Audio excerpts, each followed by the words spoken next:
World war to. तो जैसा आपने लास्ट वीडियो में देखा, हमने डिस्कस किया वर्ल्ड वॉर वन के बारे में और कैसे वर्ल्ड वॉर टू का फाउंडेशन वर्ल्ड वॉर वन ने ही रख दिया था, वो भी हमने समझा पॉइंटर्स के थ्रू। अब आज की वीडियो का टॉपिक है वर्ल्ड वॉर टू।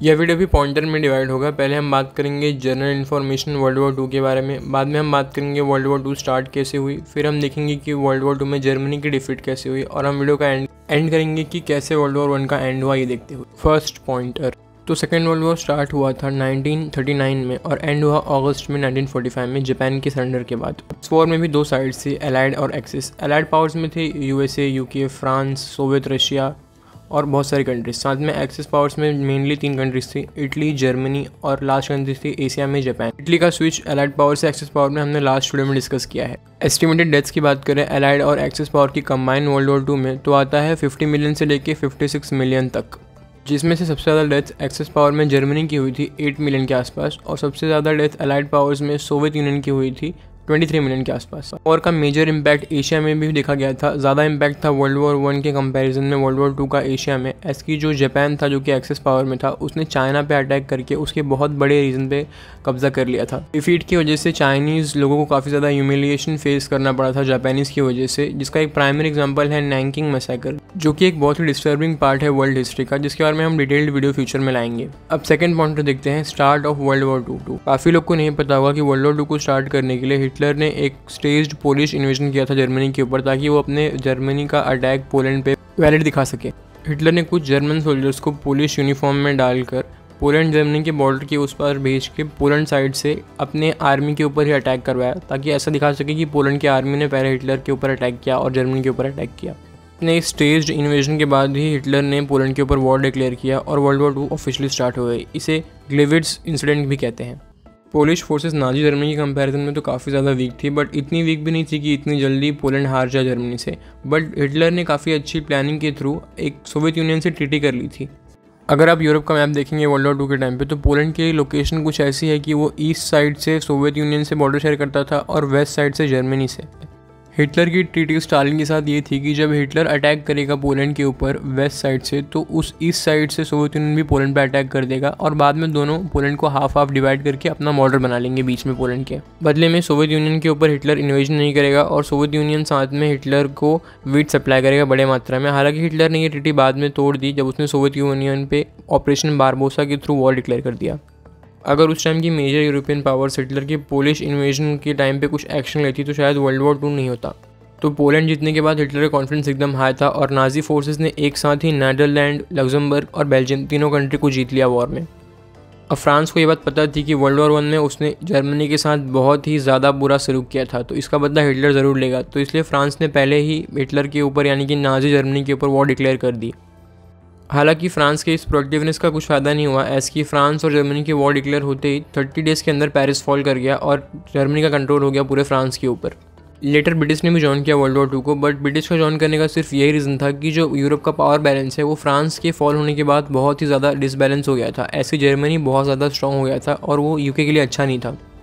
जो मेजर वॉर हुआ जर्मनी और यूके के बीच में, वो सिर्फ एयरफोर्स के थ्रू हुआ। जो यूके की एयरफोर्स थी उसके, जो कि रॉयल एयरफोर्स थी, और साथ ही में जो जर्मनी की एयरफोर्स थी जिसको लुफ्तवाफ बोलते हैं, उनके बीच में ही वॉर हुआ। आर्मी इन्वॉल्वमेंट और नेवी इन्वॉल्वमेंट काफ़ी कम यूज़ हुआ था हिटलर की नाजी जर्मनी और यूके के बीच में। तो देखिए आप कैसे हिटलर की जो एयरफोर्स थी वो इन्वॉल्व हो गई यूके के साथ में वॉर में वर्ल्ड वॉर टू के टाइम पे, और वहीं ब्लॉक होकर रह गई। इसके बाद जो नॉर्डिक कंट्रीज थी यानी कि स्वीडन, फिनलैंड, डेनमार्क और नॉर्वे, इन सब को जीतने के लिए हिटलर ने अपनी यू बोट्स यानी कि जो उसकी नेवी फ्लीट थी उसका यूज़ किया। बट यहाँ पे ये हुआ कि जो स्वीडन और नॉर्वे की कंट्रीज़ थी, इन सब ने हिटलर की यू बोट्स को हरा दिया और साथ में हिटलर की पूरी नेवी जो है वो नॉर्डिक कंट्रीज़ के पास ही डिस्ट्रॉय हो गई। लेटर हिटलर ने अपनी आर्मी का यूज़ करते हुए ऑपरेशन बारबाडोस लॉन्च किया, जिसमें उसने सोवियत रशिया पे अटैक किया, जिसका कोई सेंस नहीं बनता। ऐसे रशिया ने हिटलर की हेल्प ही की थी वॉर के टाइम पे पोलैंड को जीतने में, बट हिटलर ने ये दिमाग लगाया कि जापान जो है उसका वॉर हो चुका है रशिया से और जापान एक्सेस पावर में है, तो जापान का दुश्मन है अगर रशिया, तो जापान मेरा दोस्त है यानी जर्मनी का दोस्त है, तो जो रशिया है वो जर्मनी का दुश्मन हो गया ऑटोमेटिकली। ये एक मेन रीज़न बना ऑपरेशन बारबाडोस हिटलर की वर्ल्ड वॉर टू में डिफीट का। ऐसी की जो रशिया कंट्री है मॉडर्न डे में और जो सोवियत यूनियन था पास्ट में, उसे जीतना इम्पॉसिबल है फिजिकली पूरा कंट्री को। इसके ऊपर हम एक डिटेल में वीडियो बनाएंगे कि क्यों रशिया जो है वो हमेशा वॉर में जीतता ही है। देखिए हिटलर जो था वो एक अच्छा पॉलिटिशियन ज़रूर था, बट वो एक अच्छा वॉरक्राफ्ट स्ट्रेटजिस्ट या फिर एक अच्छा कमांडर नहीं था, एज कि उसके पास स्ट्रेटेजिकली स्किल्स नहीं थी वॉर को डिज़ाइन करने की। उसने स्टार्टिंग में भले ही अपने एक्शन से काफ़ी ज़्यादा बढ़त मिली वॉर में, बट लेटर उसने जैसे अपने फोर्सेस को डिवाइड कर दिया 3 पार्ट में, उसकी वजह से उसकी हार हो गई वर्ल्ड वॉर 2 में। अपनी तीनों फोर्सेस यानी कि अपनी आर्मी, एयरफोर्स और नेवी को इस तरीके से डिवाइड ना करके एक एक कंट्री पे, अगर उसे एक कंट्री पे ही फोकस करता अपनी तीनों फोर्सेस से, तो शायद हिटलर वर्ल्ड वॉर 2 जीत जाता। जब हिटलर ने अटैक किया सोवियत यूनियन पे उस टाइम पे, तो काफ़ी ज़्यादा डैमेज स्टार्टिंग में भले हुआ सोवियत यूनियन को, बट इवेंचुअली सोवियत यूनियन ने बाउंस बैक किया और हिटलर की आर्मी हारने लगी। और हिटलर भी ये बात जान गया था कि वो सोवियत यूनियन को जीत नहीं पाएगा। वर्ल्ड वॉर 2 में अब इस टाइम पे हिटलर की हार हो रही थी तीनों साइड से, और उसमें final nail in the coffin का काम किया यूएस की एंट्री वॉर में। जापान जो कि एक्सेस पावर में था, उसने अमेरिका के पर्ल हार्बर पर अटैक करके यूएस को एक रीज़न दे दिया वर्ल्ड वॉर 2 में एंटर करने का। और वर्ल्ड वॉर 2 में यूएस की एंट्री के साथ ही में जर्मनी की पूरी तरीके से डिफीट हो गई, और लेटर अमेरिका ने ही एटॉमिक बॉम्ब जापान पे मार के अपने पर्ल हार्बर का रिवेंज भी ले लिया और वर्ल्ड वॉर 2 को ऑफिशियली एंड कर दिया 1945 में अगस्त में। पर्ल हार्बर के इंसिडेंट से पहले अमेरिका न्यूट्रल था वर्ल्ड वॉर 2 में, और बस वो हमेशा की तरह वेपन सप्लाई कर रहा था एलाइड पावर्स को। अगर हम एक सेंटेंस में बोले कि हिटलर की और जर्मनी की वर्ल्ड वॉर 2 में डिफीट का रीज़न क्या था, तो एक सेंटेंस में ये होगा कि जो हिटलर की वॉरक्राफ्ट स्ट्रेटेजी स्किल्स थी वो बहुत ही ज़्यादा लो लेवल की थी। और एट द एंड हिटलर था तो डिक्टेटर ही, तो उसे कौन बताएगा कि उसकी स्ट्रेटजी सही नहीं है और इससे उसको डिफीट हो जाएगी। अब नेक्स्ट पॉइंट पे बात करते हैं कि क्या मेजर इवेंट्स हुए थे वर्ल्ड वॉर 2 के टाइम पे। फर्स्ट इवेंट तो यही होगा कि फर्स्ट टाइम ह्यूमैनिटी ने देखा था एटॉमिक बॉम्ब का यूज़ करना किसी कंट्री पर वॉर के टाइम पे, जब अमेरिका ने लिटिल मैन और फैट बॉय नाम का एटॉमिक बॉम्ब यूज़ किया जापान के हिरोशिमा और नागासाकी पे। तो उस टाइम पे सिर्फ एटॉमिक बॉम्ब के एक्सप्लोजन से ही 1 लाख डेथ हुई थी, जिसमें जापानी सिविलियंस भी काफ़ी ज़्यादा थे इन कंपैरिजन जापानी मिलिट्री ऑफिशियल्स। जिसके बाद ही जापान ने सरेंडर किया और वर्ल्ड वॉर 2 का ऑफिशियली एंड हुआ। सेकंड मेजर इवेंट ये है जो कि ज्यूज़ का हॉलोकॉस्ट हुआ था बाय नाजी जर्मनी, जिसमें 60 लाख यानी कि 6 मिलियन ज्यूज़ का डेथ हुआ था एक साथ में ही।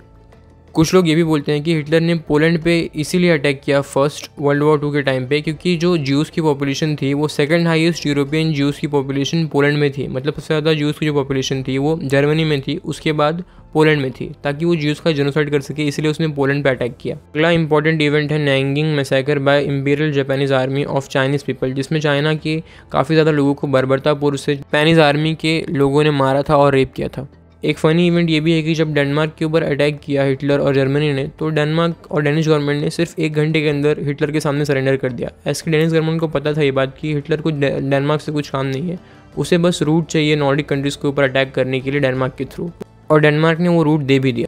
लेटर मुसोलिनी का एक टॉपिक आता है जो कि काफ़ी इंपॉर्टेंट माना जाता है। हालांकि मुसोलिनी जो था वो इटली का डिक्टेटर था, और वो कुछ नहीं बस हिटलर को कॉपी करना चाहता था, जिसको लेटर इटली के लोगों ने ही मार दिया और इटली से डिक्टेटरशिप खत्म की। अब लास्ट पॉइंट पे बात करते हैं end of world war 2। World war 2 का 2 एंड हुआ था। यूरोप में पहले एंड हुआ वर्ल्ड वॉर 2 आफ्टर जर्मनी और नाजी हिटलर के डिफीट के बाद, और लेटर एशिया में जब जापान के ऊपर अमेरिका ने न्यूक्लियर बॉम्ब मारा तो 1945 में एशिया में भी वर्ल्ड वॉर 2 खत्म हुआ। साथ ही वर्ल्ड वॉर 2 के एंड के बाद पूरे वर्ल्ड में डीकोलोनाइजेशन स्टार्ट हो गया था, इंडिया में भी इंक्लूडिंग। हिटलर की डेथ और जर्मनी के डिफीट के बाद जर्मनी को 2 पार्ट में डिवाइड कर दिया गया, जिसमें ईस्ट पोर्शन की तरफ जितना भी जर्मनी का हिस्सा था वो लेटर कम्युनिस्ट बन गया, और जो वेस्ट साइड में पोर्शन था वो बाद में वो यूएस लेड नेटो के साइड हो गया। उसके बाद ही यूनाइटेड नेशन का फॉर्मेशन हुआ, और साथ ही में जैसे ही वर्ल्ड वॉर 2 खत्म हुआ उसके बाद यूएसए और सोवियत यूनियन के बीच में कोल्ड वॉर स्टार्ट हुआ, जो कि एंड हुआ 1991 में आके। कोल्ड वॉर के टाइम पे काफ़ी सारे पैक्ट्स भी साइन हुए, जैसे कि वॉर्सो पैक्ट जो कि सोवियत के साइड से साइन हुआ गया था, और साथ ही में नेटो पैक्ट जो कि डेमोक्रेसी वाले यूएस के साइड से साइन हुआ था। बहुत सारी वॉर्स भी हुई थी इस टाइम पे कोल्ड वॉर के, जैसे कि सोवियत अफगान इन्वेजन, या फिर नॉर्थ कोरिया साउथ कोरिया का वॉर, या फिर वियतनाम की वॉर। ये सारे वॉर्स और बहुत सारे एग्जांपल्स हैं वॉर्स की जो कि कोल्ड वॉर के टाइम पे ही हुई थी। इन सब टॉपिक्स पे फ्यूचर में डिटेल्ड वीडियो आएगा। तो ये था हमारा एनालिसिस ह्यूमैनिटी के मॉडर्न टाइम में सबसे बड़े वॉर के बारे में, और साथ ही में उस वॉर के आफ्टर मैथ्स के बारे में। अगर आपको वीडियो पसंद आया तो लाइक करें, साथ ही में अपने थॉट्स को वॉर के बारे में और वीडियो के बारे में कमेंट करें, वीडियो को शेयर करें, चैनल को सब्सक्राइब करें for weekly history and Jio politics related content.